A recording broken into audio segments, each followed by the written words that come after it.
দেবেন্দ্ৰৰ প্ৰতিবাদ গ্ৰহণ অতি নমস্কাৰ দেবেন্দ্ৰই কৰিব গ্ৰহণ কিদৰে কৰিব পাৰে এই দেবেন্দ্ৰ আপোনাৰ দেবেন্দ্ৰ দেৱতাৰ সাহায্যৰ নাই প্ৰয়োজন মাত্ৰ আপুনি কওক কিবা হেতু আপোনাৰ অধীনস্থ ব্যক্তিৰে বৃষ্টিপাত কৰা নাই মোৰ ৰাজ্যত জলৰ অভাৱত পৰি আজি অযোধ্যাৰ দক্ষিণ প্ৰান্তৰ প্ৰজাসকলে ভঞ্জী অপেক্ষিত সিদ্ধান্তৰ হ'বলৈ ধৰিছে আৰম্ভ আনকি পশু পক্ষীমানেও ধিক্কাৰ বচনেৰে ইয়াগিছে ৰাজ্য নকল চৰিত্ৰৰ নিশ্চিত প্ৰতিকাৰ জানি থব অমংগল সংগীত অবিৰান্তিপুৰৰ আপোনাৰ ক্ৰোধ যথাৰ্থতে স্বাভাৱিক কিন্তু কি কৰিব প্ৰধান ৰোহিণী নক্ষত্ৰত শনি দেৱৰ পূৰ্ণ দৃষ্টি থকাৰ হেতু মেঘগণে বৃষ্টিপাত কৰা নাই আপোনাৰ গতিকে হে নিপতি প্ৰধান আপুনি যাওক গ্ৰহপতি তেওঁক অন্যয় কামৰ পৰা ব্যাহত কৰে তেওঁৰ সম্পূৰ্ণ দৃষ্টি ৰোহিণী নক্ষত্ৰৰ অনুৰোধ নকৰে গ্ৰহপতি শনি বুলি নকৰে পূজন আছে মোৰ দুভাৱত কিন ভগৱতী অৰাধিব পাৰো সন্মুখৰণত অনিৰাপতা এবে মই মাগিছো বিনয় এদিকজনে সাক্ষাৎ কৰো মই অনিৰাপতা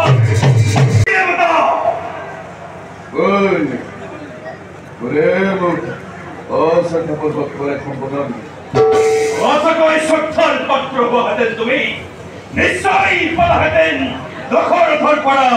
শ্ৰদ্ধাৰ হত বেদাঞ্জলি ৰাজা দশৰথে ইমানে কহিলে গ্ৰহপতি শনিৰ পক্ষে আত্মপৰিচয় দিবলৈ অজৰ পুত্ৰ ৰাজা দশৰথে আত্মপৰিচয় একো কিবা কৰিছ অন্যায়ৰ বিৰুদ্ধে প্ৰজাৰ কল্যাণৰ অৰ্থে এই ৰাজা দশৰথে ইমান ভয়ংকৰ মূৰ্তি ধাৰণ কৰিব পাৰে তাৰ পৰিচয় দিবলৈ তুমি মোক প্ৰদৰ্শন কৰিছ ৰাজা দশৰথে প্ৰদৰ্শন নহয় দেৱতা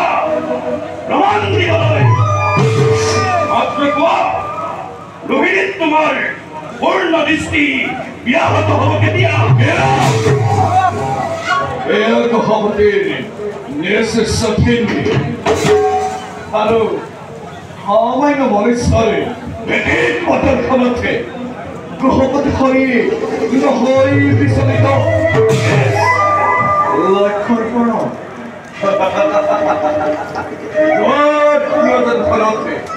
গ্ৰহপতি শনিৰ পূৰ্ণ দৃষ্টিৰ পৰা তুলি যোৱা গোপাল দৃষ্টি স্বয়ং শিৱ পুত্ৰ হৈছিল মন্দস্মিতম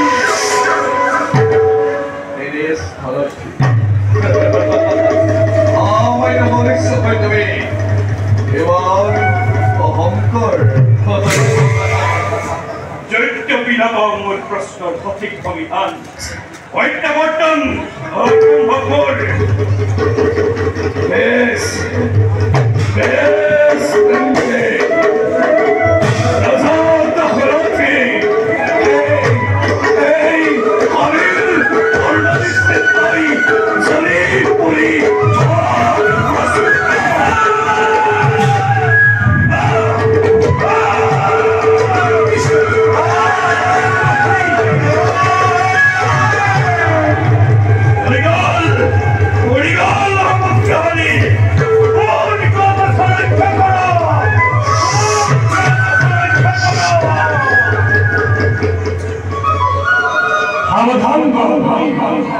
গৰুৰ মন্দন জনাই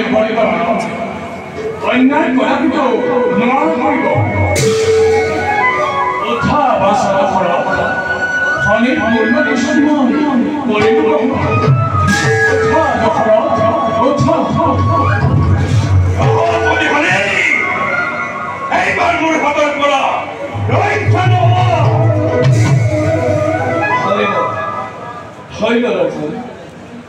এই গহবতী ফলিয়ে তোমাকে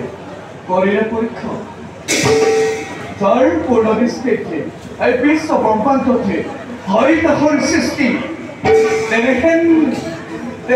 গহবতী ৰাখা তুমি সাহসেৰে ফলাফল অথবাৰ প্ৰশংসিছে তোমাৰ বীৰত্ব আদিত্যৰ পুত্ৰ হৈ গহবতী হয় আৰু তুমিও আদিত্য কুলৰ মোৰ পৰম ভাতৃয় কেনে কোৱা নাছিল ৰমাতি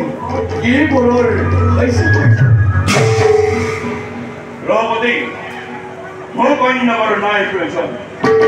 মাত্ৰ আপুনি লোহিনীৰ পৰা পূৰ্ণ দৃষ্টি ব্যাহত কৰি দৃষ্টিপাত কৰক মোৰ ৰাজ্যত এই মোৰ লগত অনুগত বৰ এই মুহূৰ্ততে মই লোহিনীৰ ৰাজ্যখনৰ পূৰ্ণ দৃষ্টি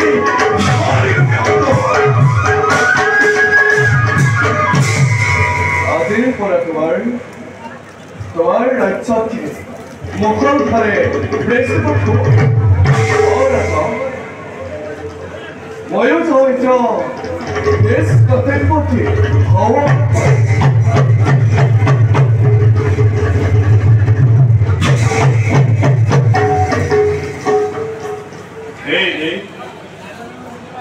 অক্ষীৰূপে প্ৰাণ কথা তুমি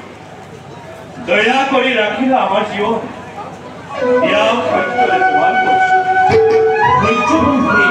মহামাৰী দশৰথ নাম মোৰ জটায়ু গৰুনন্দন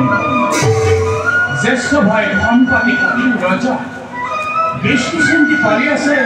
লক্ষীপুৰৰ সকলোটি প্ৰজা তুমি তেন্তে জটায়ু বিনতাৰ নাথ বিষ্ণু বাহন ৰূপে তোমাৰ পিতৃয়ে ৰাখিছে সুখ্যাতি আজিও তিনি ৰূপত এই প্ৰাণ কথা বিপদৰ বন্ধু আজি ঘণ্টা দুয়োকে বন্ধুত্বৰ দূৰেৰে বন্ধু চিৰদিনলৈ আহা আমি ঘূৰিলে পৰমানন্দ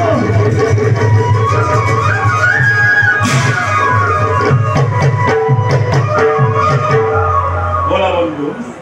আমি দেখোনতে বিশ্ৰাম কৰোঁ